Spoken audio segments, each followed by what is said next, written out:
Everyone, I am Kanchan Mittal and welcome to our channel math cool. और ये part 2 है किसका? डायहेड्रल ग्रुप्स का। और डायहेड्रल ग्रुप्स हम सब लोगों को पता है कि कितने ज़्यादा इंपॉर्टेंट होते हैं। हम चाहे हम मैथ से रिलेटेड अगर हम हायर एजुकेशन में हैं तो डायहेड्रल ग्रुप्स हर तरह के कॉम्पिटिटिव एग्जाम्स में पूछे जाते हैं, इधर it is the scholarship exams और एनी गवर्नमेंट जॉब्स एग्जाम। तो चलिए स्टार्ट करते हैं डायहेड्रल ग्रुप का फर्स्ट पार्ट। और हाँ, अगर आप लोग ये सोच रहे हैं कि मैं यहाँ से एकदम से बिगिन कैसे कर रही हूँ, व्हाट आर डायहेड्रल ग्रुप्स और क्या क्या है, D4 क्या लिखा हुआ है, तो मैंने इसका जो हमारा पूरा है एक वीडियो ऑलरेडी इसमें बन चुकी है। मैं यहाँ पे इसका लिंक दे दूंगी, आप लोग जाके इसे देख लीजिएगा। तो लेट्स स्टार्ट। तो अगर आप लोगों को ध्यान हो, ठीक है, तो मैंने रिफ्लेक्शंस में लिखा था कि 4 तरह की रिफ्लेक्शंस मैंने D4 में लिखी थी। एक तो डायगोनल D1 के करस्पॉन्डिंग, एक डायगोनल D2 के, एक वर्टिकल लाइन और एक हॉरिजॉन्टल लाइन। ठीक है, तो ये 4 थी। अब मैंने कहा कि फिर इन चारों में से ये जो B, AB, A square B और A क्यूब B, मैं इनको रिफ्लेक्शन बोल रही हूँ, ये रिफ्लेक्शन कैसे आएंगी। ठीक है, तो अभी हम लेके प्रूव करेंगे। और रिफ्लेक्शन के करस्पॉन्डिंग मैंने एक बहुत इंपॉर्टेंट बात बोली कि जो रिफ्लेक्शंस होते हैं उनका ऑर्डर 2 होता है। और डायहेड्रल ग्रुप्स अगर मैं D4 देखूं तो E इसमें आइडेंटिटी है और A क्या है, इसमें एक रोटेशन है।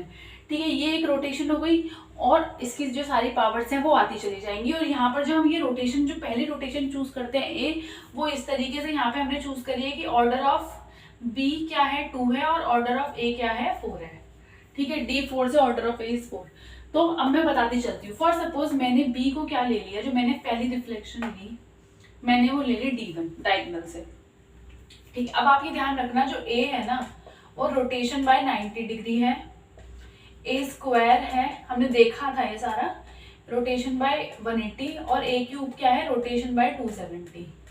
ठीक है, अब देखो जब मैंने B क्या है, मैंने D1 डायगोनल पे ले लिया।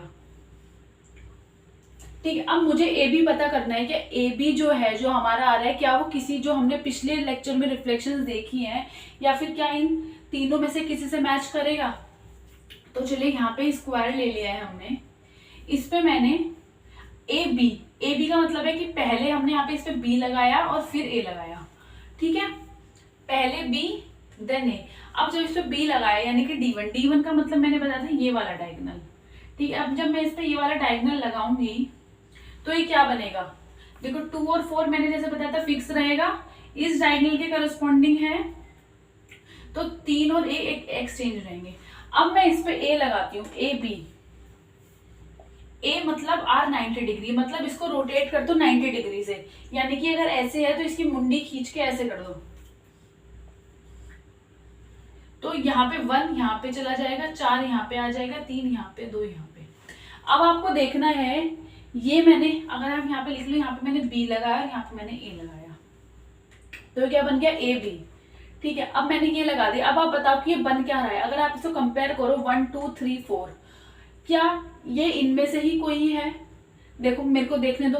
ठीक है, और ना आप लोग भी जल्दी से बताओ कमेंट बॉक्स में कि क्या ये वही बन रहा है। 1 2 फिगर में चेंज क्या है एग्जैक्टली ये देखना है हमें। हाँ देखो, अब आप इसका फिगर में चेंज देखो, मैं आपको दोबारा लिख के दिखा देती हूँ फिगर में क्या चेंज है।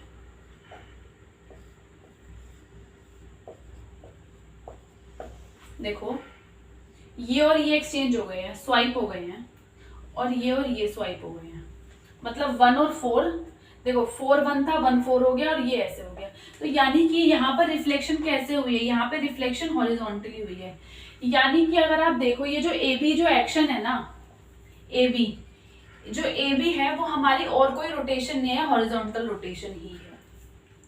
तो एक चीज अब आप लोग समझ गए। सिमिलरली मैं और भी आप लोगों को सारी प्रूफ करके दिखा देती हूँ। जैसे हमने ये पहली ले लिया, अब ये मैंने किसकी बात करी, AB की। अब मैं सेकंड किसकी बात करती हूँ, A स्क्वायर भी। ठीक है, अब A स्क्वायर मुझे पता है 180 डिग्री रोटेशन है। देखो पहले मैं फिर से इस पे क्या लगाऊंगी, फिर से मैं इस पे B लगाऊंगी, तो ये डायगोनल के करस्पॉन्डिंग होगा, तो यही आएगा। अब मैं क्या कह रही हूँ, इसको R 180 डिग्री मतलब कि A स्क्वायर लगाओ। तो देखो मैं इसमें आपको फॉर्म बता देती हूँ कि इसमें क्या हो रहा है।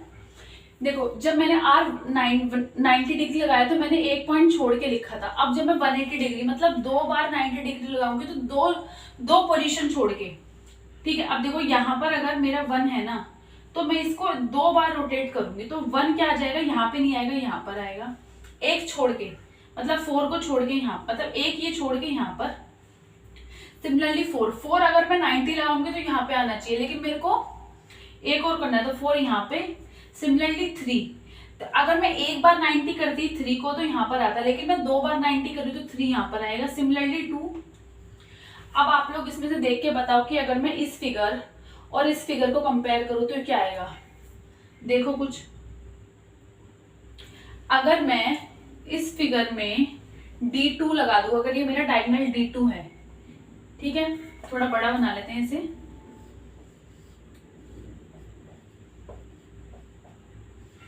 ये मेरा डायगोनल D2 है। अगर मैं इस पे ये D2 वाली रिफ्लेक्शन लगाऊं तो क्या होगा, 4 और 2 एक्सचेंज हो जाएगा, ठीक है। भाई इसमें तो कुछ भी एक्सचेंज नहीं हो रहा, 1 मिनट रुक जाओ। हाँ सॉरी, 4 और 2 एक्सचेंज हो जाएगा, ठीक है, और 3 और 1 सेम रहेगा।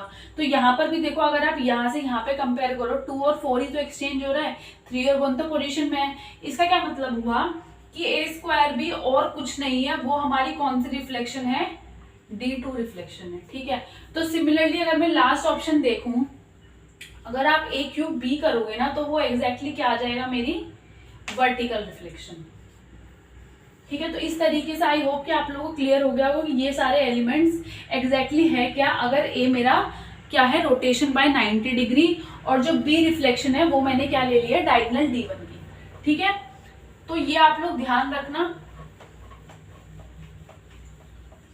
ठीक है। सो आई विल राइट इट कि अगर A जो है इन D4 में 90 डिग्री का रोटेशन है और B मैंने D1 डायगोनल के करस्पॉन्डिंग ले लिया, तो A भी मेरा क्या आएगा, हॉरिजॉन्टल। A स्क्वायर भी क्या आएगा, D2 डायगोनल के करस्पॉन्डिंग, और A क्यूब भी क्या आएगा, वर्टिकल के। और यहाँ पे अगर मैं ऑर्डर की बात करूं, जैसे मैंने लास्ट लेक्चर में क्लियर करा, इसका ऑर्डर भी 2 है, इसका ऑर्डर भी 2 है, और इसका ऑर्डर भी, ठीक है। तो ये चीज आप ध्यान रखो। अच्छा, अब मैं ऑर्डर की बात करती हूँ और सबके एलिमेंट्स की। अब देखो ऑर्डर ऑफ ए क्या है, यहाँ पे मुझे पता है 4 है। अब मैं अगर ऑर्डर ऑफ ए स्क्वायर की बात करूं, देखो सॉरी ए स्क्वायर की बात करूं, ठीक है। अब देखो ए स्क्वायर की अगर मैं पावर 2 कर दूं तो ए की पावर 4 आएगा ना, ठीक है। ए की पावर 4 क्या बनेगा, अब देखो ए की पावर 4 क्या आइडेंटिटी है, क्यों, क्योंकि ऑर्डर ऑफ ए क्या है 4। दिस इंप्लाइज ऑर्डर ऑफ ए क्या रहेगा 2। अब मैं यहाँ पे ऑर्डर ऑफ A4 की बात कर रही हूँ। अब देखो ऑर्डर ऑफ द A3। अब मैं आपको यहाँ पे बताना चाहूंगी कि जो A इनवर्स है ना वो क्या है, A3 ही है। क्यों, अभी बताती हूँ। देखो अब देखो A3 को आप कैसे लिख सकते हो, 4 माइनस 1 लिख सकते हो, कोई गलत नहीं लिखा। अब डिस्ट्रीब्यूटिव प्रॉपर्टी से इसे डिस्ट्रीब्यूट कर दो। अब देखो A4 क्या है, आइडेंटिटी, यानी कि A क्यूब क्या है, किसका इनवर्स है, A इनवर्स। तो उस तरीके से, और हमें पता है कि order of A is equals to order of A inverse, तो ऑर्डर ऑफ A क्यूब क्या आ गया, इस तरीके से 4 आ गया। तो यानी कि अब आप देखो D4 में हमें हर एलिमेंट का ऑर्डर पता है। तो अब इसको एक बार अच्छे तरीके से लिख लेते हैं कि एग्जैक्टली D4 में कितने ऑर्डर के कितने एलिमेंट्स होंगे। देखो तो नंबर ऑफ एलिमेंट्स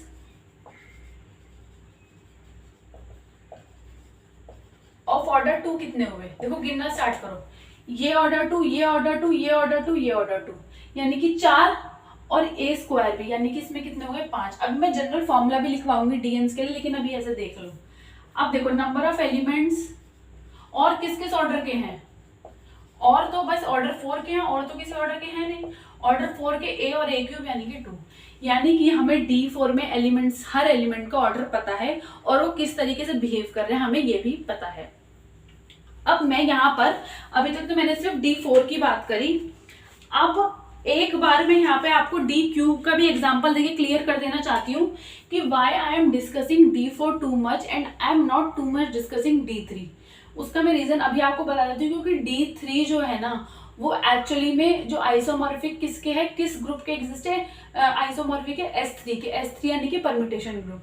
और अगर आप लोगों को याद हो में कि मैंने S3 के ऊपर डिटेल वीडियो बना रखी है, अगर आप लोगों को डाउट है, नहीं समझ में आ रहा है S3 का, तो मैं यहाँ पे उसका, यहाँ पे मैंने क्या कहते हैं ये लिंक दे दिया है, इसको जाइए और S3 देख लीजिए। और अभी मैं बताऊंगी कि यहाँ पे D3 और S3 कैसा आइसोमॉर्फिक है और मैं क्यों बोल रही हूँ। तो ये हो गया D4 के बारे में। अब मैं आती हूँ D3 के बारे में। देखो जैसे कि अभी हमने देखा, अगर वो D3 है, अगर यहाँ पे जो रोटेशन होगा उसका 3 होगा और जो मैंने एक रिफ्लेक्शन ले रही हूँ उसका ऑर्डर 2, A होगा, A स्क्वायर होगा और A क्यूब होगा। ठीक है, फिर क्या होगी reflection AB, A square B। अच्छा देखो ऑर्डर ऑफ A, अब देखो आप लोग ये पॉइंट आउट करो, ठीक है, सोचा करो जब भी अगर मैं कुछ क्या कहते हैं मिस्टेक बाय मिस्टेकनली गलत लिखती हूँ तो सोचा करो। A क्यूब, मैंने ऑर्डर ऑफ A क्या बोला 3 बोला, तो मैं यहाँ पे A क्यूब नहीं लिख सकती। सिमिलरली A स्क्वायर, यानी कि इसमें इतने ही एलिमेंट्स आएंगे। तो यानी कि अगर आप देखोगे ऑर्डर ऑफ D3 में एलिमेंट्स कितने हैं, 6 हैं। ठीक है, सच दैट ऑर्डर ऑफ A 3 है और ऑर्डर ऑफ B 2 है। ठीक है, अब मैं ये बताती हूँ कि ये जो D3 है ये आ कहाँ से रहा है। अब देखो अगर आप इसको लॉजिकली जाओ तो 360 डिग्री बाय 3 करोगे तो यहाँ पे 120 आएगा। यानी कि हर जो भी हमने जो भी फिगर ली है उसमें जो हर उसका है वो क्या एंगल होना चाहिए 120। अगर हर एंगल मतलब ऐसे करके करेंगे, एक्चुअली में ये वाला ले रहे हैं, वैसे 60 डिग्री आएगा ये। ठीक है, ये वाला वो आएगा क्या कहते हैं, देखो ये 60 डिग्री है, ये 120 डिग्री है। ठीक है, ठीक है, तो ये मैं क्या कहना चाह रही हूं, तो इस तरीके से अगर मैं फुल एंगल लूंगी तो ये मेरी क्या बनेगी, इक्विलेटरल ट्रायंगल बनेगा। इक्विलेटरल ट्रायंगल के करस्पॉन्डिंग अब हम देखेंगे फॉर, अब देखो जो रोटेशंस होंगी ना, अब मैं इसके एलिमेंट्स बता देती हूँ आपको क्या क्या होंगे। जो ए है ना रोटेशन है, तो मैं यहाँ पे किससे रोटेशन कराऊंगी 120 डिग्री से। ठीक है, ए स्क्वायर, देखो मैंने बोला था 120 फिर से 120 तो कितना आ गया 240।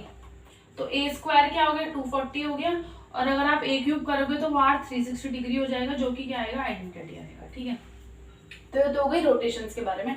अब एक एक करके रोटेशन से देख लेते हैं कि अगर मैंने 120 की रोटेशन करी या 240 की रोटेशन करी तो आंसर एग्जैक्टली में आ रहा क्या है। ठीक है, तो यहाँ पे आपको मैं करके दिखा देती हूँ। वैसे आप लोग भी ट्राई कर सकते हो क्योंकि स्क्वायर में तो हमने सीख ही लिया है। देखो ये मैंने इक्विलेटरल ट्रायंगल बनाया है 1 2 3 R 120 से। अब देखो ये ट्रायंगल ऐसे, अगर आप इसको ऐसे कर दोगे 120 से तो ये क्या बन जाएगा 2 यहाँ पे आ जाएगा, 3 यहाँ पे और 1 यहाँ पे। ठीक है, तो ये आ गई R 120। अब आपको क्या करना है, यहाँ पे R 240 लगाना है। देखो एक तो ये तरीका है कि ये R 120 आया, अब आप इस पे फिर से R 120 लगा दो, यानी कि ट्रायंगल फिर से एंटी क्लॉकवाइज घूम जाएगा। तो 2 जो यहाँ पे था वो यहाँ पे आ जाएगा, जो 3 यहाँ पे है वो यहाँ पर और 1 ऊपर। तो यानी कि 120 और 120 करेंगे 240। तो एग्जैक्टली अगर आप ये चीज देखोगे तो आएगी ये। ठीक है, तो आपको इमेज कौन सी ध्यान रखनी है, ये फर्स्ट और ये सेकंड। ठीक है, तो ये हमें पता चल गया। तो ये तो ई ए और ए स्क्वायर ये क्लियर होगा। अब हमें देखना है बी ए बी और ए स्क्वायर बी क्या होगा। तो चलिए जल्दी से देख लेते हैं अब इसमें।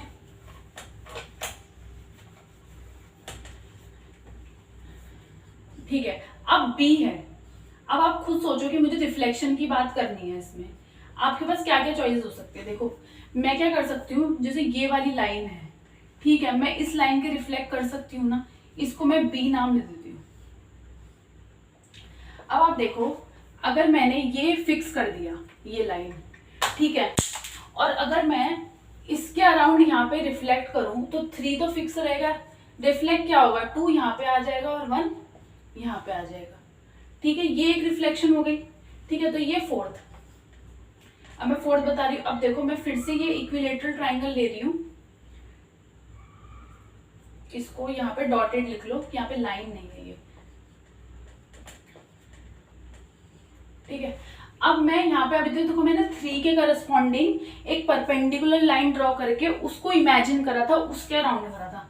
अब मैं क्या कर रही हूँ, 1 के अराउंड करो। देखो अगर आप 1 के अराउंड करोगे तो इसे फिक्स कर दिया, तो यानी कि 1 पे तो कुछ नहीं होगा।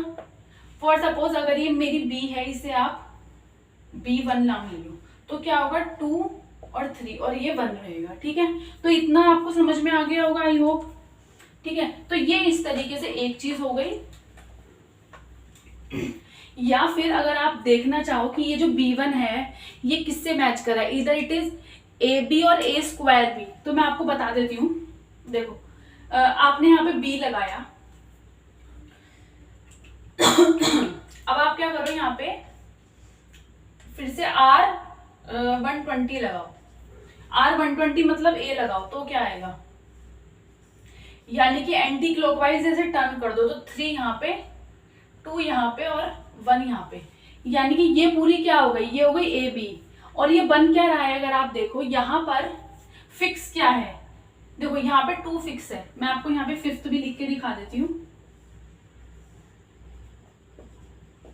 अब देखो अभी तक तो हमने रिफ्लेक्शन में 3 को फिक्स किया, 1 को फिक्स किया। अब मैं किसको फिक्स कर रही हूँ, 2 को फिक्स कर रही हूँ। तो जैसे ही मैंने 2 को फिक्स करा, 3 और 1 में इंटरचेंज हो जाएगा, जिसे मैं नाम दे रही हूँ B2 का। हाँ, तो यहाँ पे आ जाएगा 1, यहाँ पे 3 और यहाँ पे 2।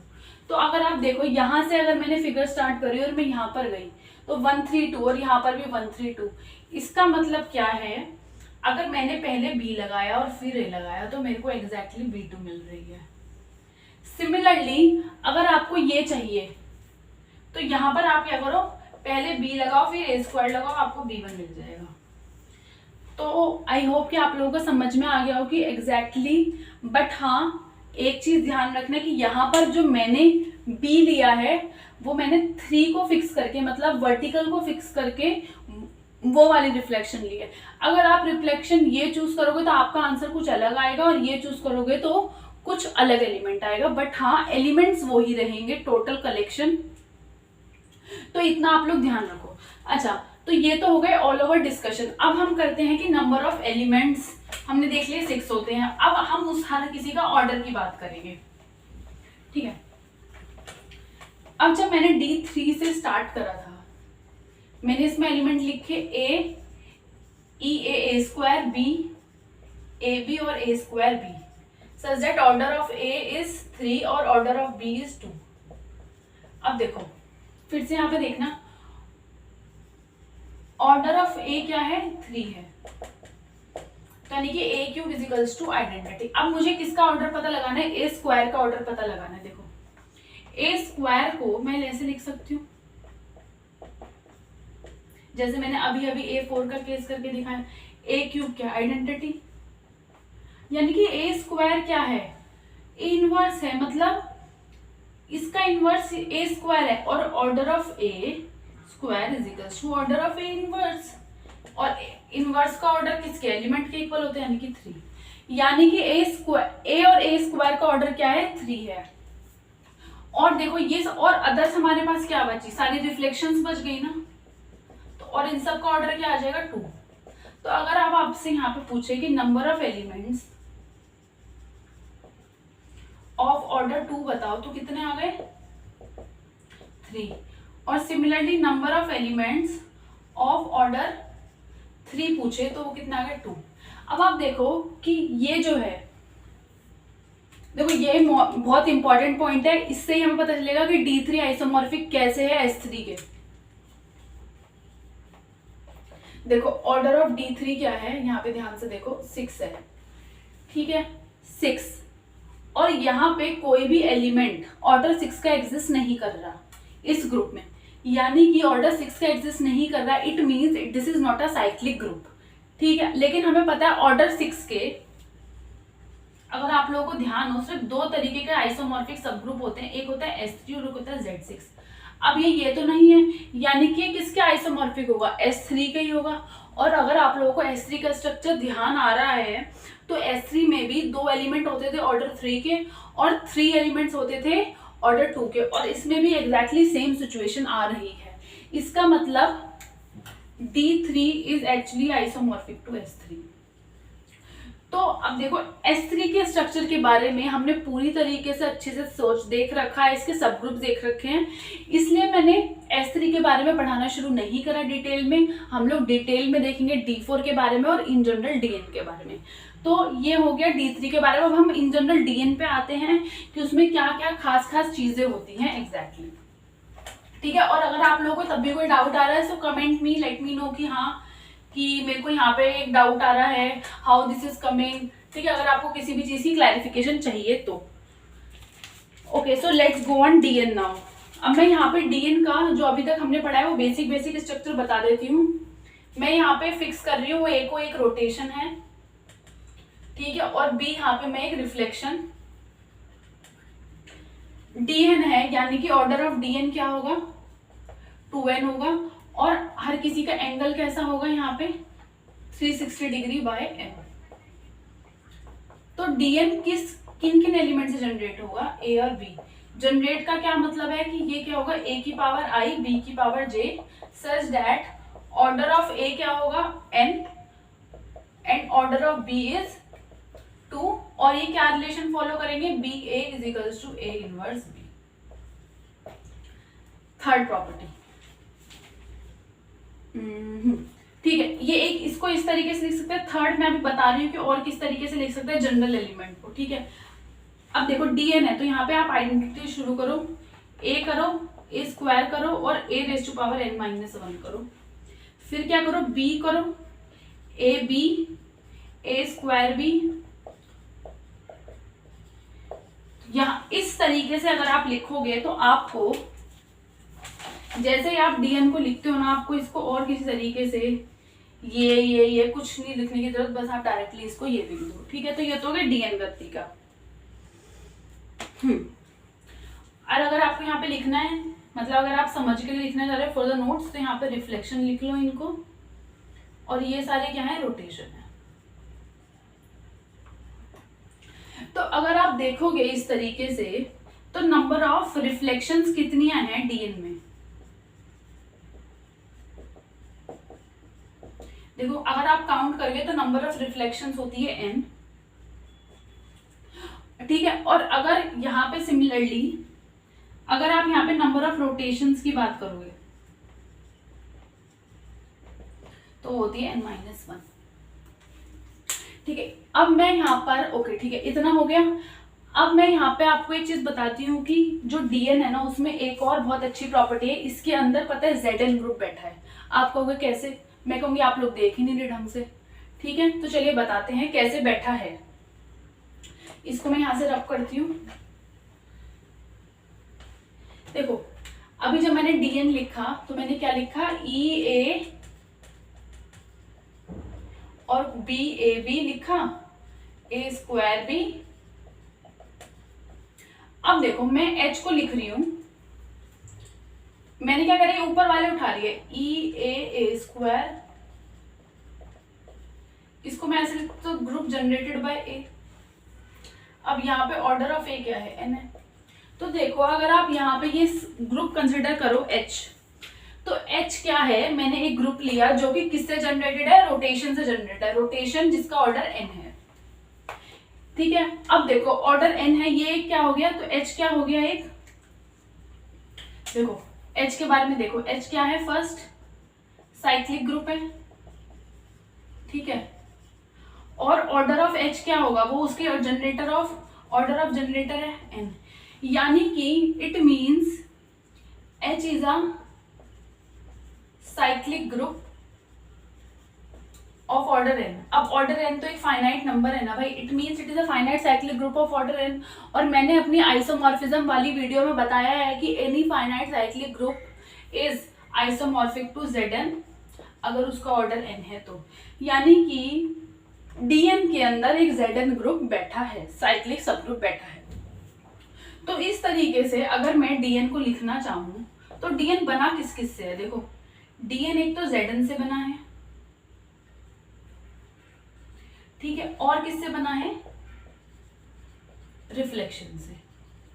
आई होप कि इतना आप लोगों को क्लियर हो। मैं ये पॉइंट बता रही हूँ कि दिस इज वेरी इंपॉर्टेंट, इसको ध्यान रखना कि Zn और क्या किससे बना है? रिफ्लेक्शन से। अब आप देखो ये Zn है, अब मैं क्या करूंगी यहाँ पर नंबर ऑफ एलिमेंट्स, मतलब देखो अभी हमने D3 और D4 में देखा कि किस ऑर्डर के कितने एलिमेंट्स होंगे। अब मैं यहाँ पे इन जनरल Dn के केस में बात करूंगी कि यहाँ पर किस ऑर्डर के कितने एलिमेंट्स हो सकते हैं और या फिर वो कैसे आएंगे। देखो तो सबसे पहले मैं स्टार्ट करती हूँ ऑर्डर 2 से, ठीक है, तो ये मैं रब कर रही हूँ। तो Dn is nothing but just collection of Zn। तो देखो ये फर्स्ट पॉइंट है इसका, नंबर ऑफ एलिमेंट्स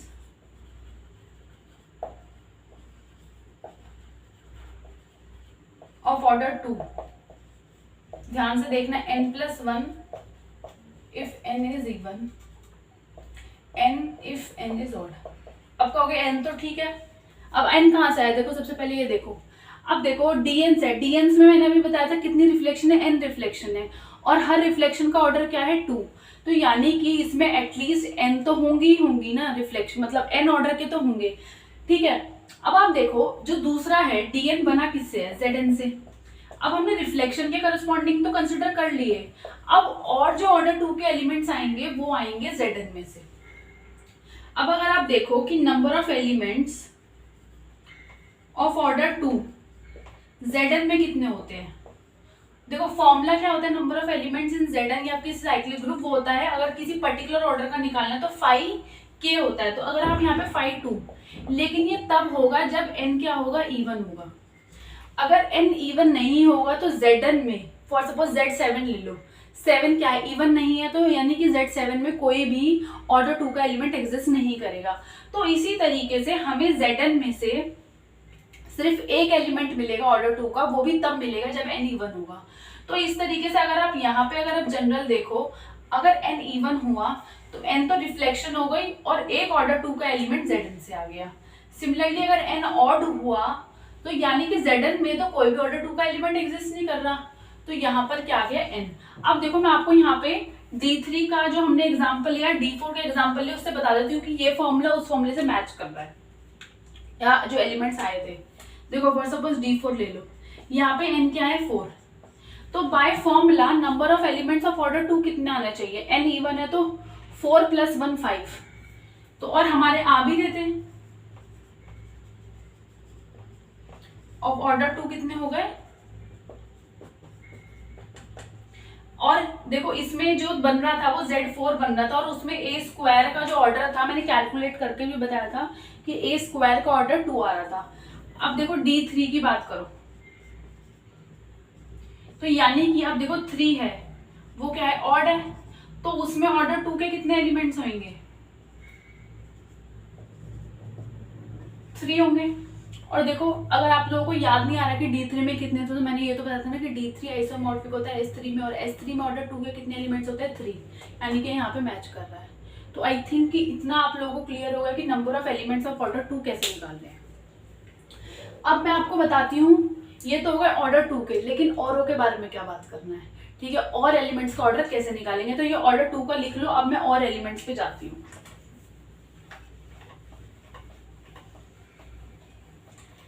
अब देखो ये चीज आप ध्यान रखो कि अदर ऑर्डर्स के एलिमेंट्स आएंगे कहां से। देखो ये वाला पोर्शन है, रिफ्लेक्शंस है, वो तो ऑर्डर 2 दे रहा है, वो तो और कुछ दे ही नहीं रहा, यानी कि अदर देन 2 ऑर्डर के जो एलिमेंट्स आ सकते हैं वो सिर्फ Zn में से आ सकते हैं। यानी कि जितने Zn में अगर Zn में कोई ऑर्डर का एलिमेंट होगा तभी आएगा, वरना वो Dn में भी नहीं आएगा। और Zn का हमने बोल रखा है कि Zn में किसी ऑर्डर का एलिमेंट तभी एग्जिस्ट करता है जब वो डिवाइजर होता है, ठीक है। सो इन Dn if there exists a k belong such that if there exists a divisor k of n, then there exist phi k elements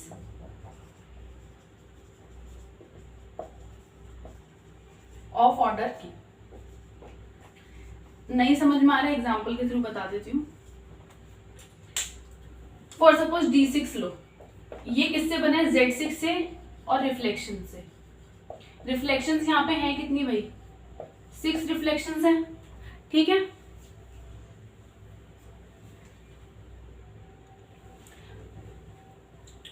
तो अब हम यहाँ पे जब 6 रिफ्लेक्शंस है, यानी कि अगर आप number of elements of order 2 की बात करो, अब देखो 6 क्या है? इवन, तो यानी कि 6 + 1 यानी कि 7, तो यानी कि यहाँ पे ऑर्डर 2 के तो 7 एलिमेंट्स आ गए। अब मैं क्या करूंगी? अदर एलिमेंट्स का ऑर्डर, क्या किसी और एलिमेंट्स के ऑर्डर बच होते हैं कि नहीं, तो हम क्या करेंगे?